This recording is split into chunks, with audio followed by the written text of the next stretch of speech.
financial system and financial market. Now we already know what a financial system is. financial system के बारे में हमें थोड़ा पता है.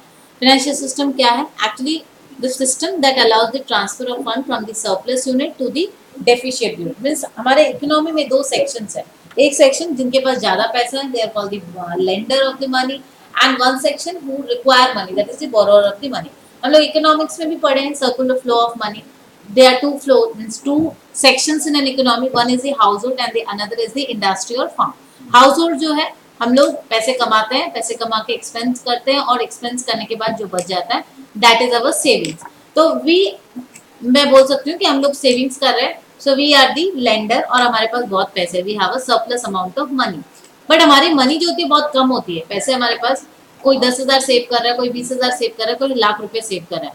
बट एक इंडस्ट्री या फर्म जिन्हें पैसे की जरूरत है, they require huge amount of money. जो बोरो करता है पैसा, बोरोवर जिसको हम बोलते हैं, दे आर द इंडस्ट्रीज और the firm and they require amount in large quantities. उनको बहुत ज्यादा पैसे की जरूरत है because of some production activities. कुछ प्रोडक्शन करेंगे या कुछ उन लोग को नया कुछ प्लांट खोलेंगे, तो उनके लिए ये 10,000 1 लाख रुपए बहुत छोटा अमाउंट हो जाता है.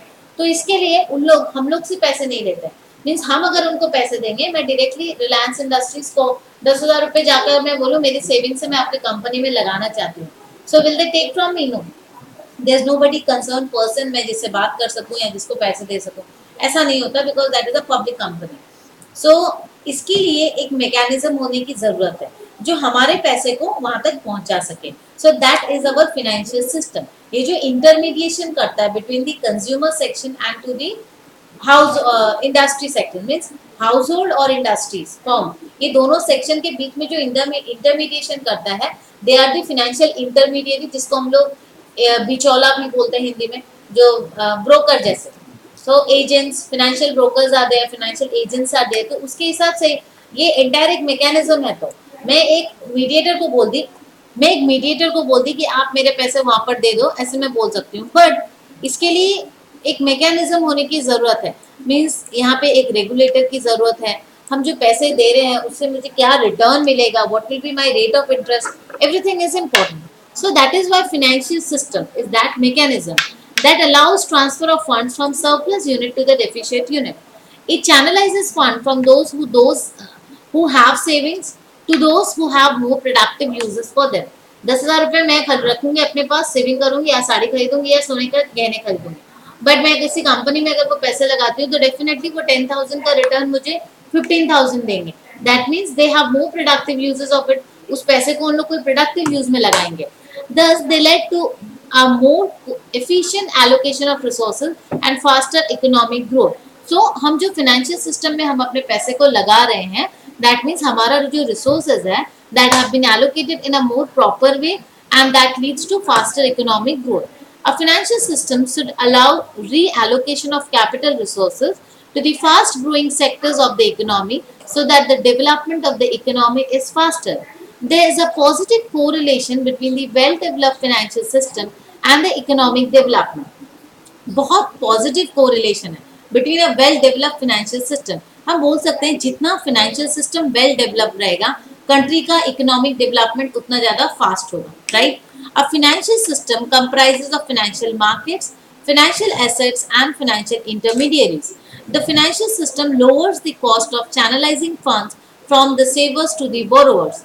The financial markets and intermediaries encourage the savers in making long-term investments so that capital is mobilized for relocation to more productive uses. Thus, a well-sophisticated financial system is important for the development of an economy, right? Now, financial system. The economic development of a nation is reflected by the progress of the various economic units broadly classified into corporate sectors, government and household sector. Means किसी भी economic development की अगर मैं बात करती हूँ तो वो हमारे इकोनॉमिक यूनिट से ही देखा जाता है कि एक कंट्री का, एक नेशन का इकोनॉमिक डेवलपमेंट कितना प्रॉपर है. Now a nation's economic development और a nation's economic unit can be classified into corporate sector, government sector and the household sector. हमने इकोनॉमिक्स में ये ऑलरेडी स्टडी किया है. And how many sectors are there. While the corporates will have surplus arising from retained earning, their needs for funds will be for investment in new project, for expansion or diversification or modernization, etc. On the other hand, the government, which is always in a deficient budgetary situation, will be in need of funds for public expenditure to finance its developmental project. Apart from these two economic units, even the household sector will require funds for varied purposes, for example, for acquiring assets. However, the surplus funds of the households collectively will be more when compared to other units. That means surplus fund हमारे households के पास देखा जाए, अगर overall government या corporate इन दोनों से ही ज़्यादा households के पास पैसे होते हैं, because हमारे country का population इतना ज़्यादा है कि household ज़्यादा है, household ज़्यादा है तो उनके पास savings भी ज़्यादा होगी, क्योंकि एक कॉर्पोरेट की तो कुछ लिमिटेशन है, उनके जो रिटेन अर्निंग होंगे, उनके जो प्रॉफिट आएगा, प्रॉफिट से वो डिविडेंड डिस्ट्रीब्यूशन करेंगे, डिविडेंड डिस्ट्रीब्यूशन करने के बाद जो उनके पास बचा होगा that is their retained earning. So retained earning is only their means source of fund for expanding, मैंने उनका अपना जो सोर्स ऑफ फंड है वो तो रिटेन अर्निंग ही है, वो रिटेन अर्निंग से ही वो आइदर एक्सपेंशन ऑफ प्रोजेक्ट्स हो या अक्वायरिंग न्यू एसेट्स हो, व्हाटएवर वो उससे ही कर सकते हैं. तो इसके कारण और गवर्नमेंट का तो डेफिनेटली हर समय रिक्वायरमेंट रहती है पैसे की, बिकॉज हमारा बजट डेफिशिएट में रहता है, और बजट अगर डेफिशिएट में है so they require fund for various allocation of various sort of project expansion for new different rails roads railways, बहुत सारी चीज़ों के लिए तो उनको भी पैसे की ज़रूरत होती है. तो देखा जाता है कि हाउस होल्ड्स के पास ही सबसे ज़्यादा पैसे हैं.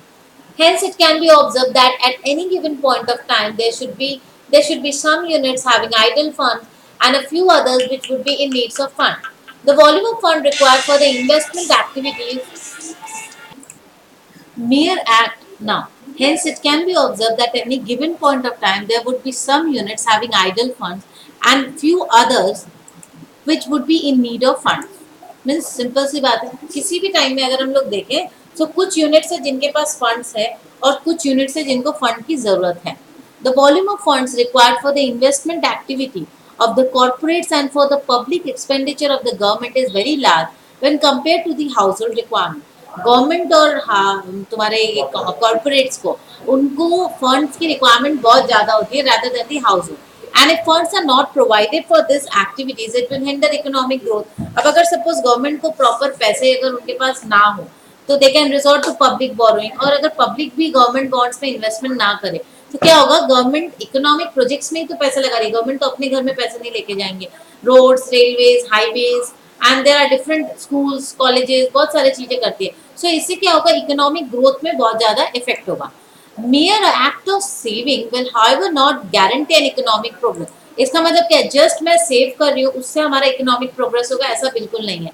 Hence, there should be a mechanism to ensure that funds flow from those who save those who wish to invest. इसका मतलब क्या है, there should be a proper mechanism to ensure that funds flow from those who save to those who wish to invest.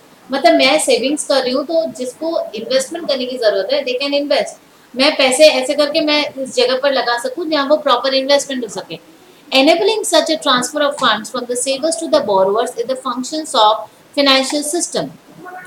The financial system represents a channel through which savings are mobilized from the surplus units and routed to the deficit unit. The role of the financial system should be broadly classified into the following. एक financial system का main काम क्या होता है, saving function, policy function and credit function.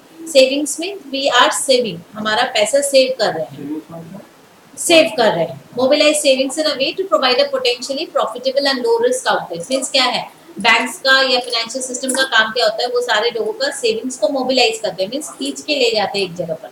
मेरी और तुम्हारी savings individually it will not help, but हम लोग दोनों की सेविंग्स अगर मिल जाती है तो क्या होता है, that will give a potential profitable output. Policy function. Through the policy function, the government ensures a smooth flow of funds from savings into investments in order to stabilize the economy. There are different policies जिसके द्वारा हमारा fund जो है वो properly stabilise हो सके. Credit function, government allow करती है फाइनेंशियल इंटरमीडिएट्स इस हिसाब से that whenever required we can get some amount of credit. उधार पे भी हम काम करते हैं, बजाज फाइनेंस से लेते हैं ना, उधार में एसी ले लिए तो क्या है, मुझे पैसे ना होने से भी ट्रांजैक्शन तो हो पाया इकोनॉमी में. सो इकोनॉमिक एक टर्नओवर हुआ, मूवमेंट हुआ, तो मुझे अगर खरीदने की इच्छा थी तो मैं स्पेंड कर सकती, राइट. सो उसके कारण प्रोड्यूसर्स भी प्रोड्यूस कर पाएगा. So credit function is very important for an economic growth as well. Complexities may arise while performing this function, especially when the requirements of the savers and those of the borrowers do not match. The main consideration of the savers will be with regard to the safety. सेवर्स and those of borrowers do not match. कभी कभी क्या होता है, हम लोग का requirement जो होता है सेवर्स और बोरोवर्स, मैं सेवर्स हूँ एंड द बोरोवर, उनका मैच नहीं होता requirement. The main consideration of the savers will be with regard to the safety of fund, return and liquidity.